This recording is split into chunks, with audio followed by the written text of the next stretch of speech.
Selama Roh Kudus tuh masih mau ngebimbing kita, jangan lagi kita keraskan hati kita. Roh Kudus sudah bilang, jika kamu mendengar suaranya, janganlah keraskan hatimu. Ketika Roh Kudus tuh ngajarin kita, jangan bertobat, berhenti, yuk dengerin. Jangan keraskan hati, dengarkan suara lembutnya. Ketika kita mengeraskan hati dan kita tidak mau bertobat, maka Roh Kudus Allah tidak lagi akan berusaha untuk menuntun orang itu kepada pertobatan. Jangan sampai ini terjadi dalam hidup kita. Jangan sampai karena kekerasan hati kita, Roh Kudus sudah tidak mau lagi bicara sama kita. Roh Kudus sudah tidak mau ngingetin kita lagi. Karena iman kita akan kandas. Karena Roh Kudus adalah kekuatan, bahkan satu-satunya kekuatan yang menginsyafkan manusia akan dosa. Tidak ada seorang pun bisa menerima Yesus sebagai Tuhan dan Juru Selamat. Tidak ada seorang pun yang bisa percaya kepada Tuhan kalau bukan pekerjaan Roh Kudus. Kita butuh Roh Kudus dalam hidup ini. Dialah yang membuat kita mengerti segala sesuatu. Dialah yang menyingkapkan selubung di hati kita. Jangan sampai kekerasan hati kita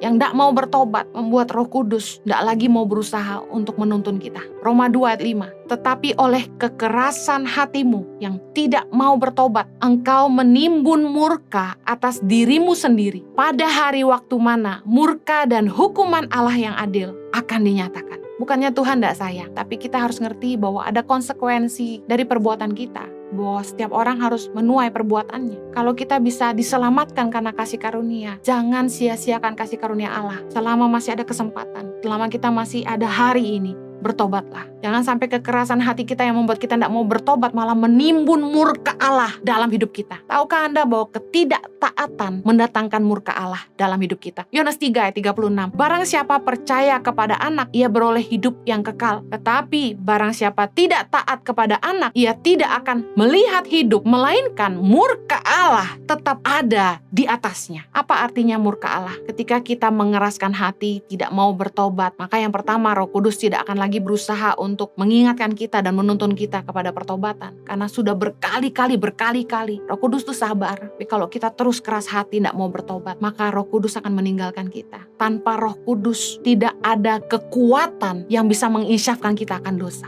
Apa artinya murka Allah? Kalau kita tidak mau bertobat, Roh Kudus tidak ingatkan, maka kita sudah diserahkan kepada murka Allah. Murka Allah saya temukan dalam firman Tuhan dalam Roma 1. Yang pertama, Allah menyerahkan mereka kepada keinginan hati mereka akan kecemaran. Roma 1 ayat 21. Sebab sekalipun mereka mengenal Allah, mereka tidak memuliakan Dia sebagai Allah atau mengucap syukur kepadanya. Sebaliknya pikiran mereka menjadi sia-sia dan hati mereka yang bodoh menjadi gelap. Ayat 23. Mereka menggantikan kemuliaan Allah yang tidak fana dengan gambaran yang mirip dengan manusia yang fana, burung-burung, binatang-binatang berkaki 4 atau binatang-binatang yang menjalar. Ayat 24. Karena itu Allah menyerahkan mereka kepada keinginan hati mereka akan kecemaran sehingga mereka saling mencemarkan tubuh mereka. Tuhan membiarkan manusia saling mencemarkan tubuh mereka karena Roh Kudus sudah ingatkan tidak mau. Mereka malah menyembah berhala. Mereka tidak hidup takut akan Allah. Yang kedua, murka Allah bicara soal Allah menyerahkan mereka kepada hawa nafsu yang memalukan. Roma 1 ayat 25. Sebab mereka menggantikan kebenaran Allah dengan dusta dan memuja dan menyembah makhluk dengan melupakan penciptanya yang harus dipuji selama-lamanya. Amin. Karena itu Allah menyerahkan mereka kepada hawa nafsu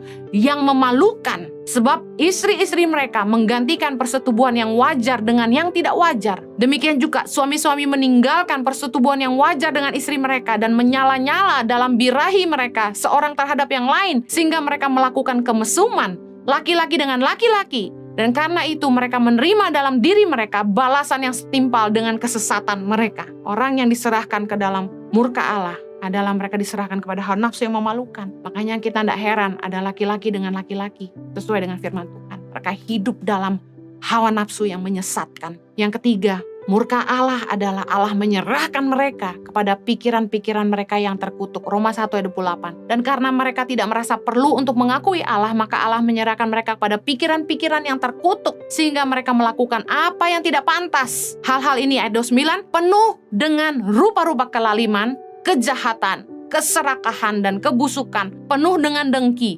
pembunuhan, perselisihan, tipu muslihat, dan kefasikan. Mereka adalah pengumpat, pemfitnah, pembenci Allah, kurang ajar, congkak, sombong, pandai dalam kejahatan, tidak taat kepada orang tua, tidak berakal, tidak setia, tidak penyayang, tidak mengenal belas kasihan. Sebab walaupun mereka mengetahui tuntutan-tuntutan hukum Allah, yaitu bahwa setiap orang yang melakukan hal-hal demikian patut dihukum mati. Mereka bukan saja melakukannya sendiri, tetapi mereka juga setuju dengan mereka yang melakukannya. Hati-hati follow Instagram. Kalau Anda mengidolakan orang-orang yang hidup dalam hal-hal ini, hanya sekedar follow, berarti Anda sudah menyetujui apa yang mereka lakukan. Bukan hanya melakukan, tapi juga setuju dengan mereka yang melakukannya. Hati-hati Allah menyerahkan orang-orang ini kepada pikiran mereka yang terkutuk.